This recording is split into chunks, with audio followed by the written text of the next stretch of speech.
Bonjour à tous et bonjour à toutes. Aujourd'hui, on se retrouve pour une petite vidéo autour des informations relatives au coronavirus 2019.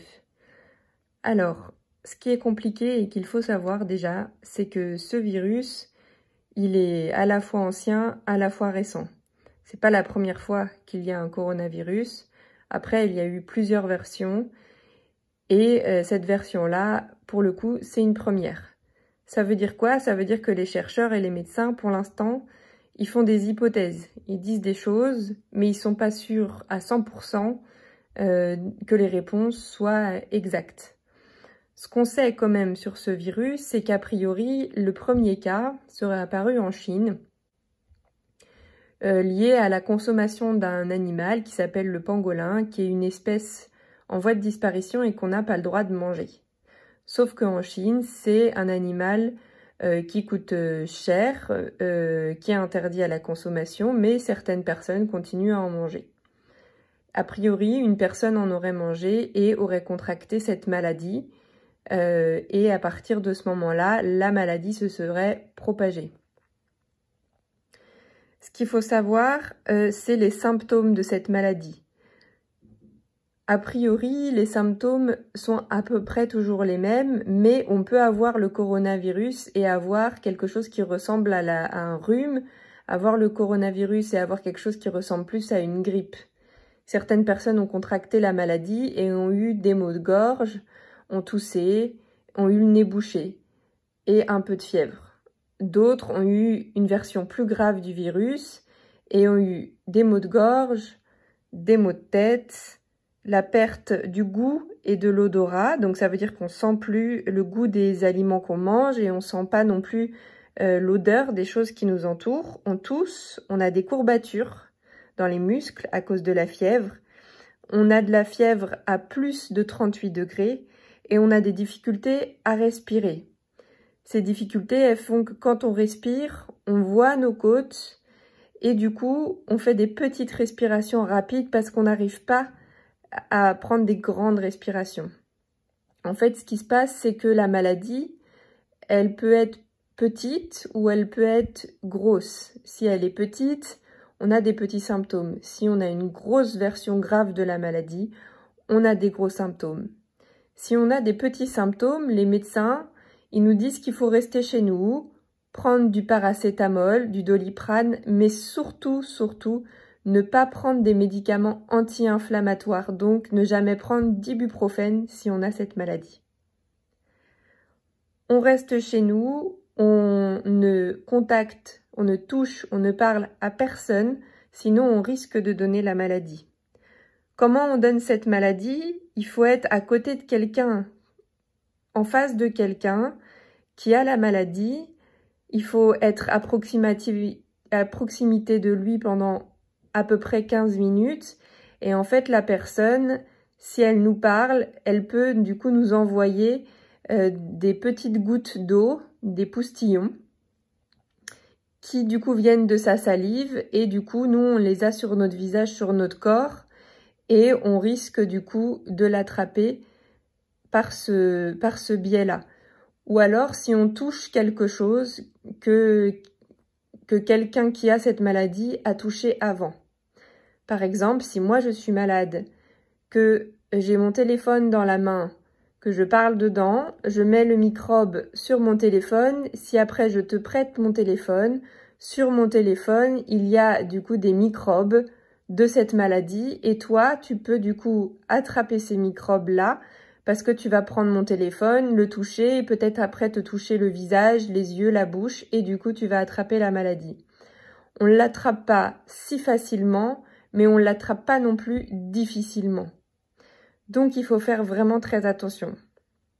Porter un masque, ça protège les gens si nous on a la maladie, parce que du coup on ne peut pas leur envoyer de petites gouttes d'eau sur eux. Et porter un masque sur soi si on n'a pas la maladie mais que quelqu'un d'autre l'a, ça te protège si tu sais vraiment bien utiliser ton masque. C'est-à-dire que si tu touches ton masque, ça sert à rien, puisque peut-être tu as le microbe sur tes mains. Porter des gants, certaines personnes disent que c'est bien, d'autres personnes disent que c'est pas bien, parce qu'on transporte la maladie plus facilement sur des gants que sur des mains nues. Donc, si on se lave très souvent les mains et qu'on met du gel hydroalcoolique, on n'a pas forcément besoin de porter de gants. Mais c'est quand même bien parfois de porter des gants si on va dans un magasin ou des choses comme ça, mais il faut les jeter et les changer vraiment très souvent. Si on va faire des courses, qu'est-ce qu'il faut faire? Est-ce qu'il faut tout nettoyer? Ce qui est important, c'est de nettoyer ce que les gens ont beaucoup touché. Donc, vos sacs de courses, pour ce qui n'est pas frais, vous pouvez les laisser dehors pendant le mieux c'est 3 heures, parce qu'on suppose que la maladie, elle peut pas vivre plus longtemps sur des objets. Pour les fruits et les légumes, ce qui est bien, c'est de les mettre à tremper dans de l'eau avec du vinaigre blanc. Le vinaigre, on peut le manger, donc c'est pas grave si ça va sur les aliments, mais c'est de l'alcool, donc ça permet de désinfecter les aliments. Pour ce qui est dans votre frigo, vous pouvez passer un coup de chiffon avec du vinaigre blanc dessus avant de le ranger, mais globalement, les microbes devraient mourir dans le frigo si c'est pas en contact avec vous dans les 2 ou 3 heures qui viennent. La maladie, quand on la contracte, au début, on ne sait pas qu'on l'a. Pourquoi on ne sait pas qu'on l'a? Parce qu'on n'a pas encore de symptômes. On n'a pas encore de toux, on n'a pas encore de fièvre.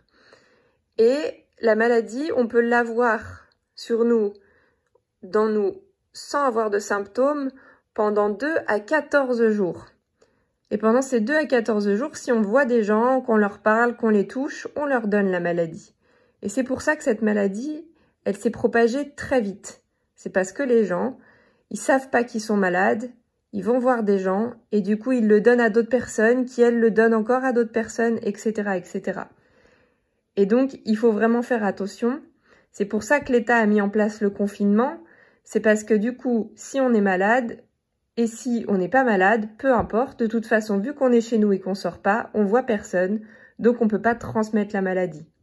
Ça permet pas d'arrêter la maladie, mais ça permet de la ralentir pour que dans les hôpitaux, les personnes qui ont besoin d'être hospitalisées sur les lits de réanimation aient de la place pour qu'on puisse les soigner. Soigner, c'est soigner les cas graves de la maladie, donc les personnes qui ont du mal à respirer. Globalement, les personnes qui ont le plus souffert de cette maladie, c'est les personnes qui ont déjà des problèmes de santé ou qui sont âgées. Et dans les 10 000 personnes qui sont décédées aujourd'hui en France de cette maladie, il y a essentiellement des personnes qui sont âgées et des personnes qui avaient déjà des problèmes de santé, des problèmes respiratoires, du diabète, des problèmes de cœur, etc., etc. Quand on est jeune, on peut attraper cette maladie. On peut avoir une petite version de la maladie, on peut avoir une grosse version de la maladie. Mais globalement, les personnes qui en sont mortes, c'est des personnes qui déjà n'étaient pas en forme à la base. Donc oui, il faut être inquiet de cette maladie et prendre le plus de précautions possible pour ne pas l'avoir et ne pas la transmettre à d'autres personnes, surtout si dans votre entourage, vous avez des personnes qui sont fragiles au niveau de leur santé. Pensez à eux, protégez-les. S'ils ne peuvent pas aller faire des courses, déposez les courses devant chez eux, mais surtout ne les touchez pas, ne leur faites pas de câlins, ne leur faites pas de bisous pour leur sécurité à eux. Voilà. Ce qui est important aussi à savoir, c'est que dans le cadre du confinement, du coup, on ne peut pas sortir de chez soi. On ne peut pas sortir du terrain, on ne peut pas aller voir tout le monde, on ne peut pas faire notre vie comme d'habitude. Mais si on a des choses importantes à faire, comme aller à la pharmacie pour acheter des médicaments, comme aller chez le médecin parce qu'on est malade, comme aller au tribunal parce qu'on est convoqué, ou comme aller faire des courses parce qu'on a besoin de manger, acheter du riz, des pâtes, des choses comme ça, il faut absolument remplir ce qu'on appelle une demande de dérogation pour le déplacement. Cette demande, c'est un papier. Et on remplit toutes les informations et si la police nous arrête, on montre ce papier. C'est vraiment important de l'avoir sur nous parce que sinon, on risque une amende de 135 €. Donc voilà, surtout, prenez soin de vous, pensez à votre sécurité et à celle des autres. Limitez vos déplacements au maximum, lavez-vous souvent les mains et si vous devez vous parler, parlez-vous de loin. On se fera des câlins après le confinement quand tout ça sera terminé.